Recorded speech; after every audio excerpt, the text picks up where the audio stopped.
Hey guys, thanks for tuning in. I'm Damon Campbell with Music'sMyLife.com here at the Blind Pig in Ann Arbor, Michigan with a very special guest. Would you like to introduce yourself? Young Gerald, a.k.a. G-Eazy. We're so out here in Ann Arbor, Michigan.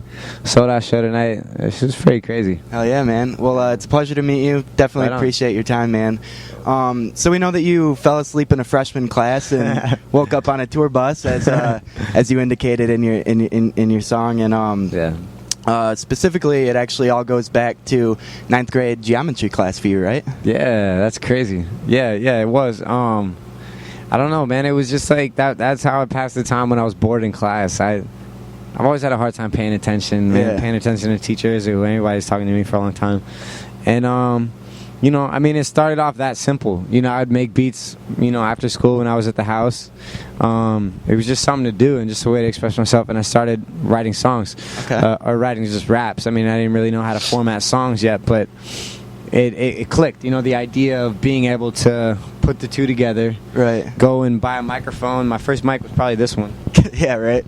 Nothing too fancy. Yeah, no. And I I set it up in my room, and my best friend Marcus, we'd just come home after school and we would just rap, you know, until my mom kicked us out, and it was like that was life back then, right. You know what I mean? And it was just something I fell into and fell in love with, and you know, here we are now. And now I don't know if it was actually Marcus, but wasn't there a friend of yours in that class who actually suggested the name G-Eazy? Yeah, this is crazy, man. You're like Nardwar out here, man. You know all the info.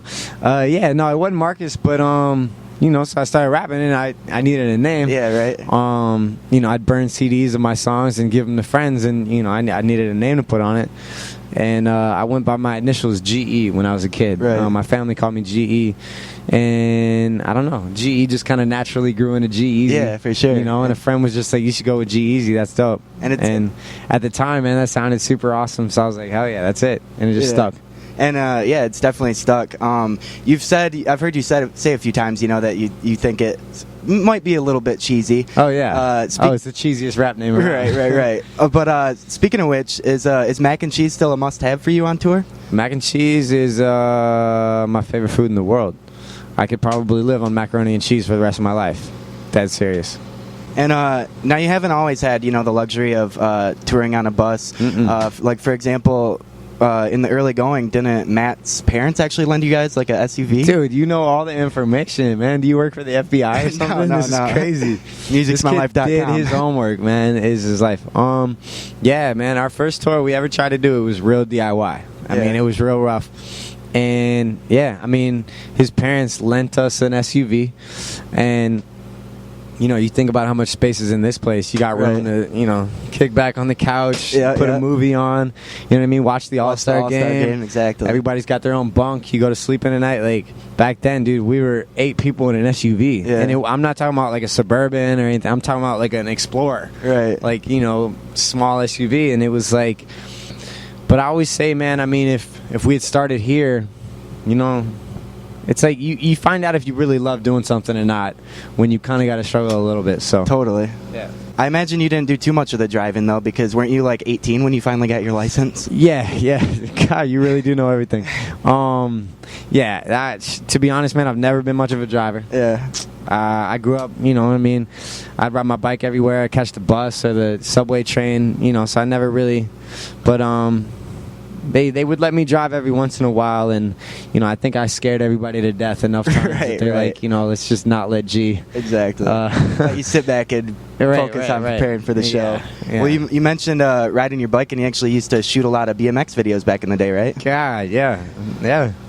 If they ever write a movie about me, they just hire you to get all the facts, man. Yeah, it's crazy. That's when I was in middle school, you know, before I started rapping, my passion was BMX. I've always been involved in something or the other. So it was like, you know, I would, after school, I'd catch 2 buses and then ride like a mile to the skate park. And I'd bring my camera, and I had a group of friends, and, you know, we'd make these BMX videos, and I'd edit them. You know, I downloaded like a bootleg copy of Final Cut Pro from LimeWire or something. and I'd press them on the VHS tapes. Okay. And I'd buy like bulk copies of just like blank VHS plastic cases. And I would print out covers that I designed in Photoshop, and I would actually like, you know what I mean, give copies to my friends, and I even tried selling them a couple times, I think. But yeah, I mean, I was just a little kid, like just wanting to do something. That's great. Well, it must be nice that you're out here able to tour the country, especially because wasn't there a time growing up when you actually had to be on like an ankle monitor or something like that? Golly, man, this is crazy. Yeah, dude. That's when I really fell in love with music. I was on ankle monitor for like 6 months. I couldn't leave the house for anything but school. And that year I was doing independent study. They kicked me out of the regular school. I was doing independent study, so I'd go once a week. I'd meet with my teachers, get all my homework, and I wouldn't come back for a week. So I was in the house all the time, you know. My mom would be at work, so, you know, if I wasn't calling a girl over to hook up, I was in the studio working every day. I never did homework, so I was making music all the time. And, you know, I mean, I put a lot of hours in during that stretch. I don't want to harp on it too much, but I heard that you even spent a little bit of time in Juvenile Hall. Where do you find this information? I just try to come prepared. Word. You do that, man. You've done your homework. Yeah, dude, I did like a month in there, man. It just sucked. I mean, I think that was another experience that really put it all in perspective and made me appreciate not only like my freedom, that sounds cheesy and cliche, but the freedom to make music. Like, I had it better than a lot of other people because I had a studio in my house. Right. You know what I mean? Like most people that I knew at the time would save up their money and they'd go to, you know, a big studio to record. And not saying I had that nice of equipment or anything like that, but I had a setup in my house that I could use at any time. And it was like having that taken away from me for a month, you know, not having any access to any of the music really made me kind of appreciate that to a new level. Well, and speaking of Juvie, what's the significance of Juvenile's 400 Degrees album?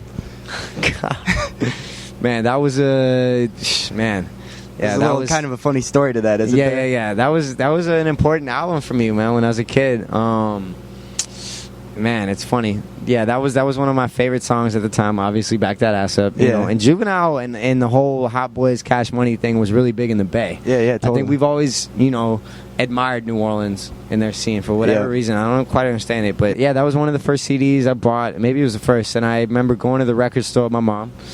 And she's like, who's this Juvenile that you want to buy the CD? And I went and found the CD and I showed it to her. And she's like, she looked at it. She saw the girls on the artwork. Yeah. With it, you know what I mean? And she looked at it. She read the track list. And there must have been like a dozen songs in there with cuss words and the names of the songs. And she just put it right back on the rack. She's like, you're not getting this. Typical mother. So I had to save my money and I had to come back when her friends took me to a record store like a couple weeks after that. Nice. And they let me buy whatever I wanted, and I bought Juvenile. That's awesome, right? Yeah, no doubt. Well, you mentioned the artwork, and there's actually like some flames on it. What can you tell people out there about the New Easy Devils? Wow. Man, New Easy Devils, golly. That was my aunt and uncle's band. And, you know, they were like a local surf rock band that at the time when I was a kid, you know, I grew up in my grandparents' house with a ton of family members. My aunt and uncle were living there, me, my mom, my other aunt and uncle, my grandma, my grandpa. But my aunt and uncle that were in the band, they would rehearse in the basement. They would have their friends come over, and I mean, they were just like 30-something hipsters. They were just you know what I mean? Like, would just get drunk and just party and have fun and play rock music. And in my eyes, they were the coolest people in the world. You know? And they, you know, they were doing it for the time. I mean, they recorded, you know, a couple really like professional albums and had the CDs pressed up all nice. And, you know, they had posters for their shows hung all over the house and stuff like that. And, you know, I think that kind of inspired me early on that it's possible that you can do music yourself without having to need a label and all that. So totally, man. Well, you mentioned living with your grandparents. This is getting realer by the question. I'm just waiting for what's next. How much of that do you think influenced your love for Hey Arnold? That common ground there, because definitely. Man, Hey Arnold was a show I just identified with when I was a kid because it was the same kind of thing, you know. I still watch Hey Arnold all the time, man. During the summer, I'll just like I'll take it so easy. I'll wake up and I'll drink my coffee and I'll watch just, episodes of Arnold in the morning on the couch before I go work in the studio. That's sweet, man. It's my understanding that your grandpa ran like some sort of mapping business. Yep. And speaking of that, do you still like to get your hair product from Japan? Yeah, my grandpa, he made maps. Like hiking maps of like Mount Tamalpais, like areas in the Bay Area or whatever. Oh, okay. He designed them. He's a cartographer, and I mean, really beautiful maps. Like he took it seriously, and so there would always be boxes of maps all around the house. Okay. To have shipments going out. The UPS guy would come like every week and pick up shipments. So it was inspiring to be around that entrepreneurial kind of nature. Exactly. But yeah, as far as the pomade, there's this barbershop in Oakland that I always go to. It's like an old-timey spot.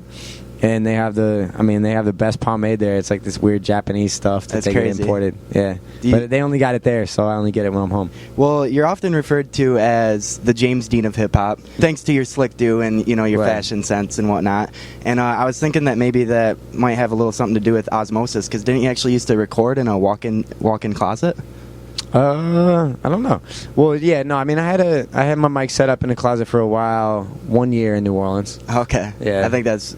Yeah, I think that was more so of just like a hip hop thing. Like I've heard so many stories about legendary studios in the closet or whatever, and you hear about everybody on their way up, like in the closet. Like it really makes not that much difference where you put your microphone. Right. Yeah. And you took piano lessons when you were younger? Yeah. I took piano lessons for a couple years. I hated it. I hated it when I was a kid. Now I totally wish that I would have taken it more seriously. It would help my music a lot. I think it'd be ill if I could play piano on stage for a couple songs as part of my show. But yeah. And before we wrap it up here, I know your mom kind of raised you on the Beatles, and you're still pretty fond of them to this day. Oh, yeah. But are you still afraid of pigeons? I'm terrified of pigeons. Why so? Terrified of pigeons, man. I have a really intense phobia of pigeons. I don't know.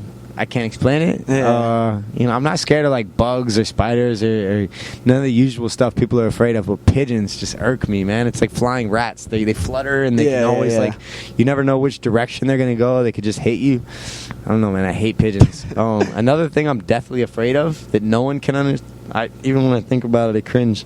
It's not afraid. It's like photo paper, like glossy photo paper. What? Like when I touch photo paper, it's like scratching a chalkboard. I can't do it. Even when I think about it, I just cringe. Yeah. That's interesting. Photo paper and pigeons. Yeah. That's how you get to me. Well, lastly, you sure have come a long way since, that 9th grade geometry class. At this point in your career, do you consider music your life?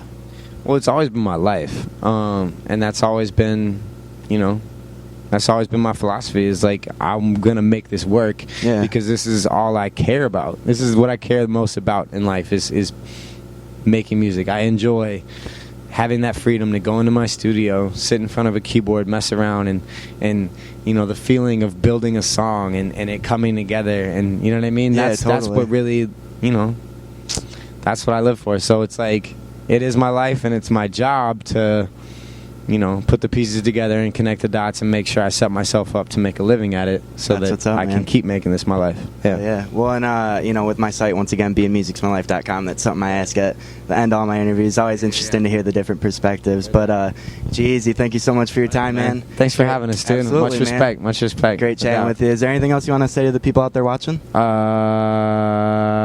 Must be nice.